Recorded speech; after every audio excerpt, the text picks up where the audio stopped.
Good afternoon. My name's Scott Bach-Hansen, and I'm from here in the Washington, D.C. metropolitan area. I am living in Fairfax, Virginia, which is about 20 minutes from where we stand today.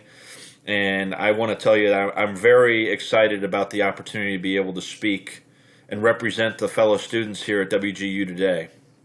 It's really important for me for a number of reasons. One is I think it's important to tell our stories, and I would encourage everyone that's out there to tell your story.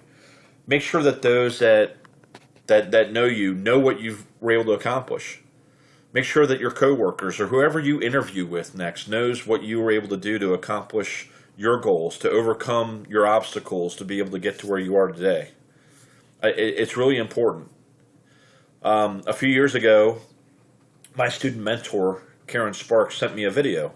It was right after I started at WGU, and I was still excited, but I was nervous, and I wasn't sure what I wanted to accomplish. And she said, I think you may enjoy this speech. And it was a gentleman from Los Angeles, California. His name is Marvin Perkins, and Marvin was giving the commencement speech at WGU. And during his speech, it was almost like the words were coming out of my mouth and going out of his. I was so impressed with the way that he was able to command the audience and tell his story, but everything he was saying, it was like, wow, this is just like my story. And I thought, there's an opportunity, maybe for me one day. And so every time I started getting down, or if I missed passing that objective assessment by one question, it never happened to anyone else, because let me tell you, there are plenty of times where I wanted to quit.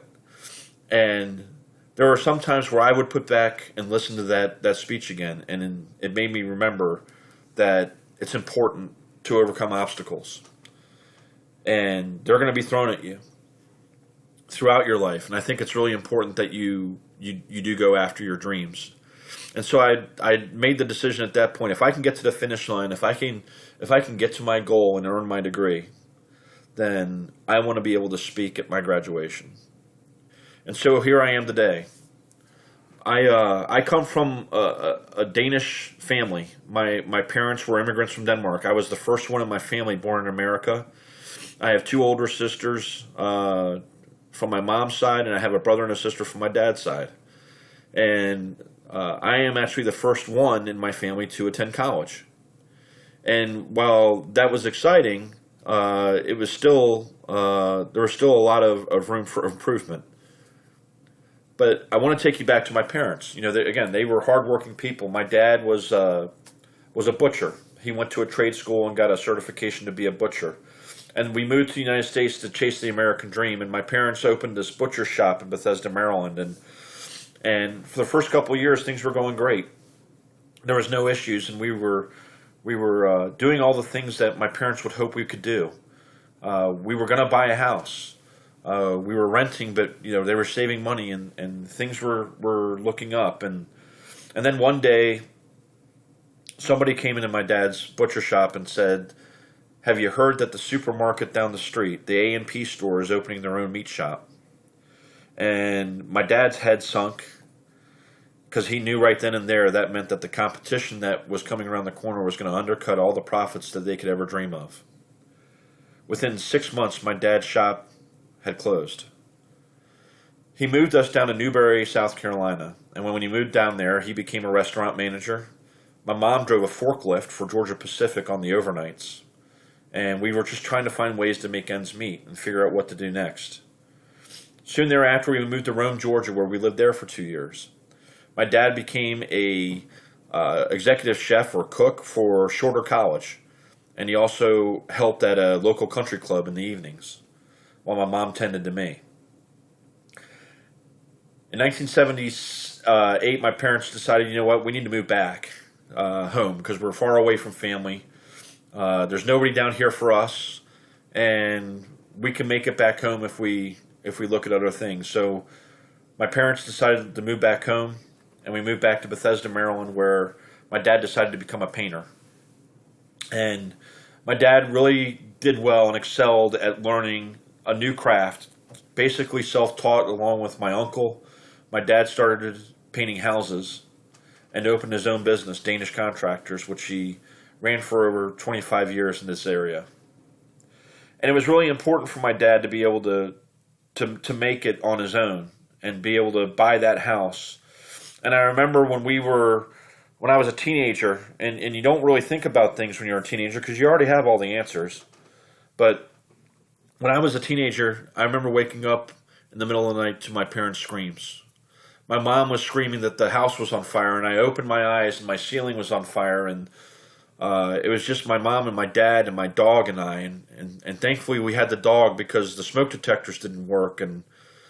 But all this stuff about well, if the house was burning down, I would grab this. You don't grab anything; you just run out. And the house was fully engulfed in flames, and we lost everything. And I remember sitting in the fire chief's car, and I remember him looking down on his piece of paper and writing down for my address, and it said homeless. And as a 14-year-old boy, that sticks with you. That's something that you never want to see, and it's something that really impacted me as a young man. But through my parents' hard work and the community that we lived in, the generosity of our friends and family, our faith, and my dad's hard work, we were able to make it out. And we were 6 months later, after living in a friend's basement, we rented another house. And a year after that, we bought our first house. And we lived in Garrett Park, Maryland, which was 25 minutes up the road. And I think it's really important for us to look back and see what everything that my dad went through. And so fast forward, I'm in the registrar's office at the University of Maryland, and I'm going to date myself here because my beeper started going off. And I looked at my beeper, and it was my mom's. That was our home number with the 911 on it. And so I had to go find a payphone. For you young kids that don't know what that means, ask your parents. But I called my mom, and she told me I needed to come home. And had I signed up for classes yet? I said, no, I'm in line. And she said, well, you need to come home. Your dad and I need to talk to you. So I went home, and my mom told me that my dad had been diagnosed with lung cancer, stage 3 or stage 4. And here I was, getting ready to start my second year of college, and my mom didn't work, and my dad was going to have to go through aggressive chemo and radiation, so I dropped out of school, and I went to work. And I delivered pizzas, I became a basketball official, I did everything I could, and any money that I made, I gave to my parents. And after a valiant fight, my father passed away, and I found myself at 25 years old trying to figure out, what am I going to do now? I didn't know whether to go back to college or not, so I just kept working. And soon enough, I found myself in a world of sales, and I was in a sales job, and I was doing really well, and I got promoted to sales manager, and soon thereafter, they said, Scott, we'd like to give you your own branch. And so they moved us to Greenville, South Carolina, where I was in charge of my own branch and running the whole state, and things were great, and things were looking up, and I thought, wow, I've made it, and my parents would be so proud, and I'm excited. And I got a call one day that the VP was coming to talk because we were doing so well, and there's some acquisitions happening, and he had a conversation that he needed to talk to me about. So, well, okay, great, come on by. And he came by, and he explained about the acquisition of this new company, and all the things we had talked about and the growth that we were planning suddenly changed when I got my severance package. 150 of us got our severance package in one day, and soon the realization that corporate America, while sometimes could be great, became cruel. And so I found myself looking for work. And in 2009, there wasn't a lot of stuff going around. As a matter of fact, jobs were hard to come by. It got to a point that there were so many candidates for jobs, especially in Greenville, South Carolina, that companies had to start instituting different types of parameters to minimize the pool. So now instead of 20 or 30 candidates, they were getting hundreds or thousands of candidates. So they would have to implement things like checkboxes that said college graduate. And that checkbox is something that haunted me for many years. And I looked at that checkbox over and over again, and because I didn't check it, I never got an interview. And so after a couple of years, and bouncing around. Very similar to the conversation that my dad had probably some 30 years earlier. I had a conversation with my wife, and I said, what do you want to do? And she said, let's go back home. She said, if we're going to move somewhere else, let's go back home. You can find work there. I can be closer to my parents. And that was important to my wife. And I said, okay, we're going. And so we moved back. And we moved back, and I made the promise to myself that when I get back, once we get on our feet, I'm going to school. I'm going to get my degree.